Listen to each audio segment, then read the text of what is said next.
Se R$ 30.000 está pouco para uma procuradora de justiça, o que dirá do seu salário, você aí que está na fila do pão?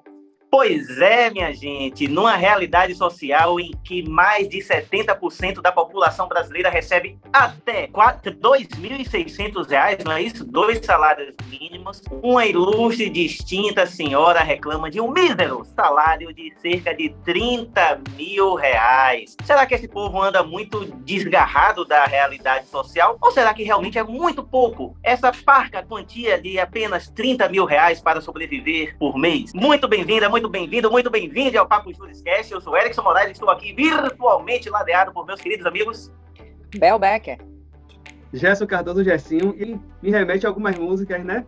Tem gente que vive chorando de barriga cheia, ou então o que a própria aquela Cristina fez, tipo, pelo Brasil todo, aquela música, analisando essa cadeia hereditária, quero me lembrar dessa situação precária, onde o rico cada vez fica mais rico e o pobre cada vez fica mais pobre, né? E o motivo todo mundo já conhece. É que o de cima e o de baixo. O de baixo desce. Infelizmente, essa realidade é a que é mantida, principalmente numa sociedade de origem colonial, como sempre bato aqui, escravocrata, que a gente sabe quais são as profissões mais valorizadas e, consequentemente, as bem visíveis na sociedade, no sentido de proteção, no sentido de respeitabilidade. E quando a gente ouve uma declaração dessa, é perverso, principalmente para a realidade brasileira. Hoje, eu estava dando uma olhada, no primeiro trimestre de 2023, 9,4 milhões de pessoas estão desempregadas. Imagine para pensar isso. Em relação à taxa de desocupação, no primeiro trimestre foi de 8,8%. 3,9 milhões de pessoas estão em situação de desalento e 18,9% nesse primeiro trimestre de 2023 está em taxa de subutilização. Quando a gente ouve uma declaração dessa, não é certa. Eu não sei nem o que classificar, galera. Não sei.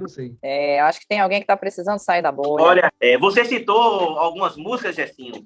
Eu queria apenas me valer das palavras de um grande filósofo contemporâneo daqui da Bahia, mais precisamente de Salvador, compadre Washington, que diante de uma situação dessa diria para ela: sabe nada, inocente.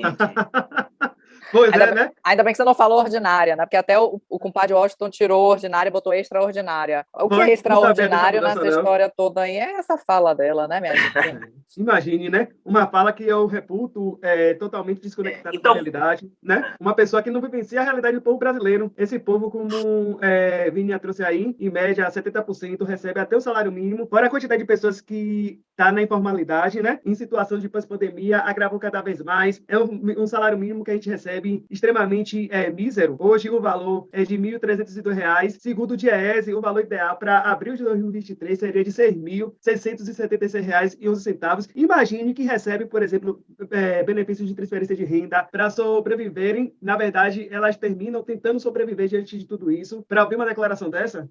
Esta semana, minha gente, viralizou um vídeo, não sei se foi tão viral assim, mas para quem é do mundo jurídico, teve acesso a isso, uma promotora, uma procuradora de justiça do Ministério Público de Goiás, em uma reunião da sua entidade, né, do Conselho do Ministério Público de Goiás, fez um apelo, reclamou do valor do seu salário e disse ter pena dos promotores novos, promotores que estão entrando agora no Ministério Público de Goiás, que têm filhos para poder sustentar, né, porque é muito pouco o valor, a média, né, de cerca de R$ 30.000 que o promotor de justiça no Ministério Público de Goiás recebe, e para a sorte dela, ela tem um marido independente, ela não precisa arcar com as despesas de casa, esse valor é apenas para os mimos, para as vaidades dela, para um brinco, para uma pulseira, para uma sandália. Agora imagine, minha gente, se uma pessoa que não precisa custear nada em casa, que usa o salário dela apenas para mimo, está passando necessidade com mais de R$ 30.000 por mês. Tá curtindo o canal, tá curtindo o vídeo? Então por que não deixar o seu like e se inscrever ativando as notificações? Esse é o Papo Juriscast, nós estamos também no Google Podcasts e no Spotify. E no Instagram é o @Papo Juriscast. E o trabalhador brasileiro que ganha um salário mínimo? Peraí que eu vou fazer uma defesa, né? Essa procuradora de justiça, ela é mulher. E me parece que nessa reunião do conselho, ela estava tentando defender aqui a questão da falta de equiparação salarial, a questão de gênero, né? E ela foi por meandros muito equívocos, né? Inclusive, recentemente a gente teve agora a aprovação, já vai para a sanção presidencial, da lei de equiparação salarial em função do gênero, né? Mulher ou homem em todas todas as entidades, em todos os meandros, sejam eles públicos ou privados. E aí, me parece que essa procuradora de justiça começou a argumentar de uma forma muito patriarcal, ou seja, se ela estava fazendo uma defesa de equiparação salarial mulher-homem, eu acho que foi pelo ralo, né? Porque ela começa agradecendo a Deus por ter um marido que sustente ela e que o salário dela fica apenas para os mimos, como o Erickson pontuou. Ou seja, Bel, um provedor. A manutenção da figura do homem enquanto aquela pessoa que vai, sai, trabalha, provê a casa. Olha como é tão estrutural essa ideia. Eu não sei dizer para vocês quantos anos a procuradora tem, porque ela me parece ser uma pessoa realmente com muitos procedimentos estéticos, então realmente não dá para a gente saber. Aliás, parabéns para quem faz os procedimentos estéticos nela. Agora, a grande questão é que a gente não sabe quanto do patriarcado ainda está dentro da cabecita desta procuradora. Eu vou falar dessa forma porque a gente sabe que pessoas mais velhas, né, têm essa ideia, assim, do patriarcado, do homem que sustenta o lar. Mas, pelo amor de Deus, a pessoa passou no concurso público. Pelo que me falha a memória, ela é filha de um ex-procurador de justiça. Inclusive, ela menciona o pai dela, que teve que assinar a aposentadoria, sair do serviço público, do Ministério Público, ao mesmo órgão, para poder advogar e só então pagar a escola dela que estava atrasada quando ela era menor de idade. E isso foi realmente algo muito complicado que ela teve de passar na vida dela. Então, assim, não estou dizendo que ela teve uma dificuldade e entrou por meios obscuros no Ministério Público, mas, assim, ela tem uma herança aí pela frente, né, do Ministério Público do pai para ela, e eu não sei até que ponto na cabecita dela o patriarcado vigora. É importante a gente entender que muitas mulheres ainda têm essa ideia, né, e eu, enquanto mulher, respeito sem bater tanto, mas é preciso a gente sair da bolha, é preciso a gente entender que as coisas não funcionam assim. Vamos lá, mulher, você passou no concurso público, você recebe mais de 30 mil reais mensais, se você usa esse dinheiro para fazer o que você quiser. Você pode usar para você fazer o que você quiser, mas isso daí é suficiente sim, mamãe. Para mim é mais chocante ouvir uma declaração dessa que, embora ela seja independente, né, receba esse valor acima de 30 mil, que a gente está falando de uma pessoa que já alcançou uma promoção na carreira, já chega na carreira final do Ministério Público na condição de procuradora de justiça, traz um discurso, até entendo, no sentido de promover uma igualdade salarial, mas a gente sabe que no âmbito da administração pública não cabe esse instituto da equiparação salarial, promotor é promotor, procurador é procurador. O que me causa mais estranheza, e na verdade termina ferindo meus ouvidos, é uma fala extremamente conectada com uma ideia de futilidade, porque o que eu ganho, eu termino usando, ela é livre para usar o dinheiro dela da forma que ela melhor quiser, mas para mim é verdade, comprar brincos, pulseiras, sapatos, quando, por exemplo, a gente fala que no Brasil, até em 2022, 33,1 milhão de pessoas estavam em situação de fome. Hoje, de acordo com a ONG Bancos de Alimentos, 125 milhões de pessoas no Brasil vivem em situação de segurança alimentar. A gente tem que ter cuidado com o que a gente fala, principalmente quando você está ali numa posição de ocupar uma função pública, né? Uma função de Estado. O que você fala tem repercussão para além de tudo isso. Você fala também, termina atingindo membros e membras da carreira que terminam tendo um comportamento totalmente diferente, e você termina numa sociedade dessa colocando todo mundo no mesmo bolo. Se ela falou isso, é o entendimento de muitos e muitas deles. Infelizmente, a gente sabe que é mesmo, mas tem muita gente também que é consciente. Tem muita gente que está ocupando essa função de Estado, mas sabe que é classe trabalhadora, tem consciência de classe. Isso que falta muita gente que ocupa o sistema de justiça, né? É um processo totalmente de deusificação. Tanto é que até a forma de tratamento é diferenciada para demonstrar quem é cada pessoa naquela relação. Você de um lado, eu do outro. A roupa que veste, a estrutura do ambiente que trabalha, tem muito de colonialidade, e isso vai terminar permeando também a subjetividade da pessoa e vai trazer isso através da fala dela, dos pronunciamentos judiciais dela. Imagine você ter um pensamento que, na minha concepção, dialoga muito com as discriminações estruturais, né? A gente vive uma sociedade que reproduz racismo, elitismo, classismo, sexismo, homofobia, aparofobia, né? Essa aversão à pobreza. Eu não estou falando que ela tem aversão, mas eu estou trazendo, no geral, as discriminações. É meio complicado esperar que decisões não reproduzam várias ideias dessas que a gente abomina hoje, né? E é justamente nesse ponto, Jessinha, o que eu queria focar, porque aqui a coisa fica mais dramática. As estruturas são formadas majoritariamente por esse tipo de gente. Quem toma as decisões, quem define as diretrizes, majoritariamente é esse tipo de gente, que é o tipo de gente a quem não se impõe barreiras para que acesse esses lugares, né? Ela é filha de procurador. Imagine os acessos que ela não teve, né? Imagine o quão mais fácil não foi para ela a ter ao cargo de promotora de justiça. Imagine como não foi possível para ela simplesmente estudar, não precisar trabalhar enquanto estudava para comer.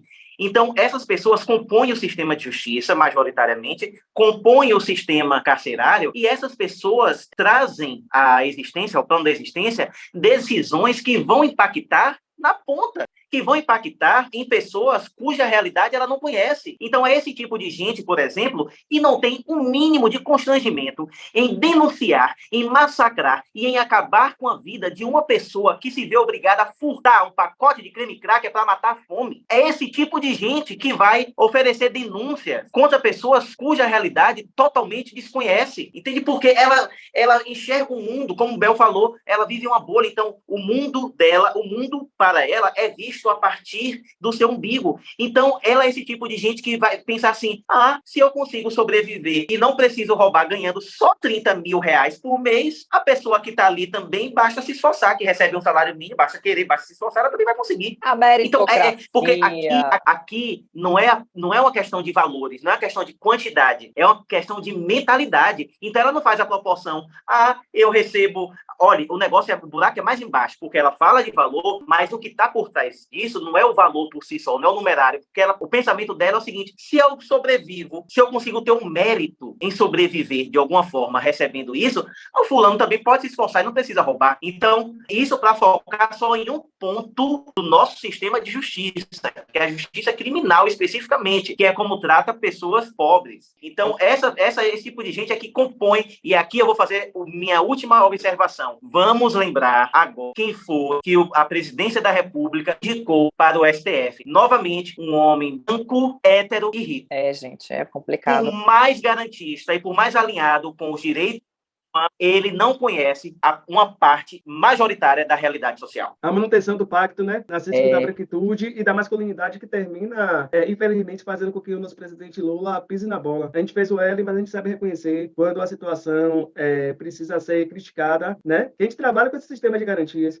Como é que a gente quer pensar em uma diversidade num tribunal que vai decidir questões extremamente importantes para uma sociedade que é plural? Então, precisa, nesse caso. Sim, Gersinho, olha só a coisa interessante. Vou pegar aqui dois pontos da fala de vocês. A ministra Rosa Weber falou que está sendo muito complicado atuar no STF sem uma mulher. Ela chamou a atenção, inclusive, esses dias, numa fala dela, numa entrevista, em que ela se expôs. Ela não é uma ministra que se expõe tanto, né, dentre todos os ministros do STF, e ela falou que está complicado, cada dia, cada instância superior, como nós temos várias instâncias, né, quanto mais a gente sobe, ela falou, né, quanto mais a gente sobe, menos mulheres a gente vê no sistema. Mas eu queria voltar para uma questão que Erickson trouxe. Eu tive uma experiência com um membro do Ministério Público aqui, eu não sei se vocês sabem, mas assim, como é que funciona o Ministério Público em família? Pelo menos no Tribunal de Justiça é assim, me parece que na boa parte dos tribunais também, mas o Ministério Público, ele designa um promotor de justiça, pelo menos, por vara para ficar atuando. É quase que uma cadeira cativa fixa, sabe, do Ministério Público estar presente nas ações de família, nas audiências de família, e sempre me incomodou esse tipo de proximidade do promotor com o juiz, porque já tem uma cadeira lá fixa para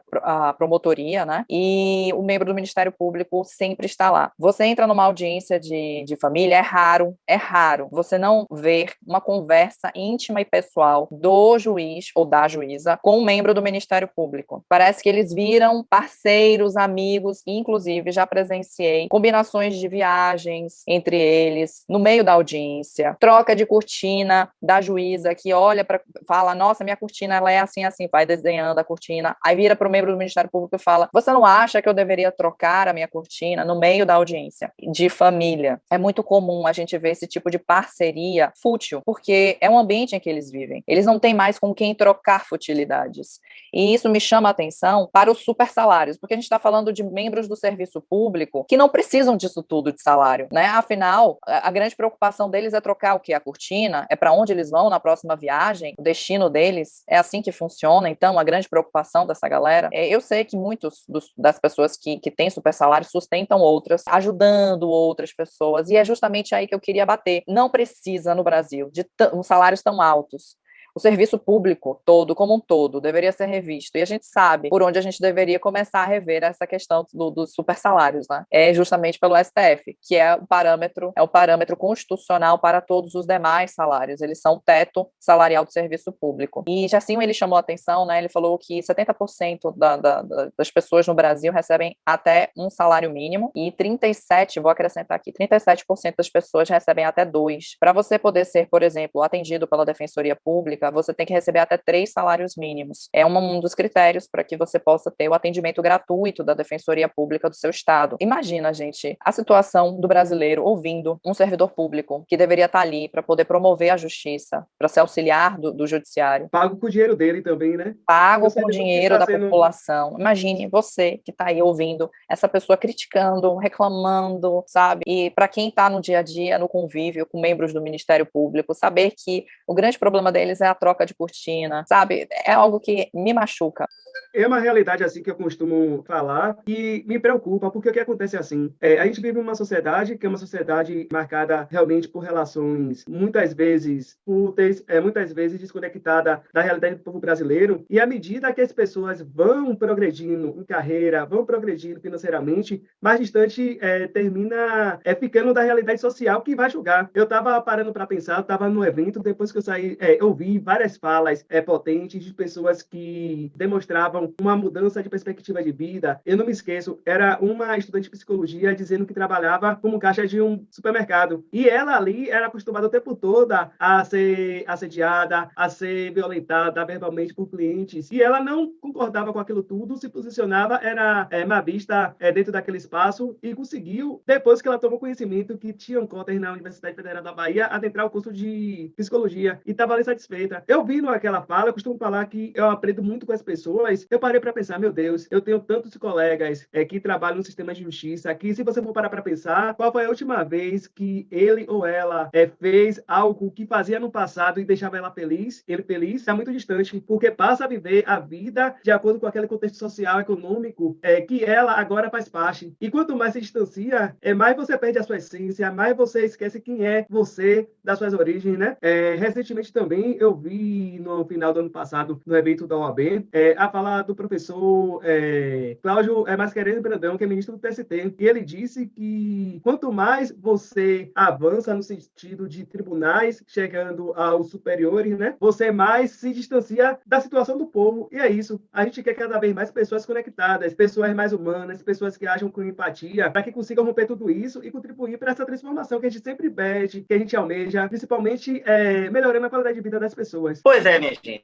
Nós vivemos em um país extremamente desigual, uma desigualdade como todas, programada, executada, deliberada, com o fim da manutenção de poderes, de privilégios, através de um sistema de opressões sistêmicas. E nós precisamos romper com isso. Isso parte pelas ações, parte pelo que a gente faz enquanto ser humano, enquanto profissional, mas parte também pelo discurso. Linguagem é veículo, é mecanismo de veiculação de pensamentos, de regimes de opressões e também de possibilidades de libertação. Nós precisamos ter cuidado com o que a gente defende, nós temos todo o direito de defender toda a causa justa, como reajuste salarial, por exemplo, mas nós precisamos pautar sempre os nossos pensamentos, nossas falas e nossas ações de acordo com o que está ao nosso lado, socialmente falando. Eu não posso desconsiderar que eu estou falando por mim mesmo agora, eu não posso desconsiderar que eu tenho uma realidade social muito melhor do que a maioria da população brasileira, embora esteja muito distante da realidade dessa promotora sobre a qual nós falamos. Galera, outra coisa assim, alguém pode até questionar, você é livre para gastar o dinheiro que você tem, que você recebe auferindo no seu trabalho? Com certeza. Você sabe o seu esforço, o quanto você lutou para alcançar determinada atividade, determinado cargo, mas pensemos de forma consciente. Pensemos que a nossa realidade de vida é diferente da maioria da população que você atende. Vamos nutrir mais empatia, vamos nutrir mais amor, mais senso crítico e, acima de tudo, vamos abrir os nossos olhos e os nossos corações para as pessoas que estão ao nosso lado e que fingimos não ver. E a você que nos acompanhou até aqui, nosso muitíssimo obrigado. Aproveita para no YouTube ativar o sininho e receber as nossas notificações. Estamos também no Google Podcast, no Spotify e nos siga nas redes sociais, @PapoJurisCast. Estamos no Instagram. Um beijo no coração e até a próxima.